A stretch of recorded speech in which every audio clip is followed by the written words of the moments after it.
సమాచారం మేరకు ఈరోజు పొద్దున్నే ఎర్లీ మార్నింగ్ ఇట్లా రామేంద్ర నుంచి టింబర్ వచ్చి జగనాల దగ్గర ఎదురుగా ఉందని ఇన్ఫర్మేషన్ వచ్చింది. ఆ సమాచారం ముందస్తు సమాచారం మేరకు నేను మా స్టాఫ్లో మరియు అందరం అక్కడికి వెళ్ళాము. వెళ్ళాక అక్కడ సుమారుగా 20 కేక్ దుంగలు అక్కడ కనిపించినాయి. వాటికి సంబంధించిన మెటీరియల్ ఏదైతే ఉందో దాన్ని మా స్టాఫ్ అందరం కలిసి ట్రైనింగ్ కార్యాలయం తీసుకొచ్చినాము.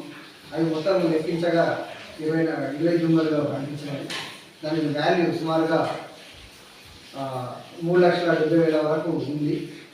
దాన్ని ఎవరు తీసుకొచ్చింది ఏదనేది దాని గురించి మేము విచారణ చేయబోతున్నాము.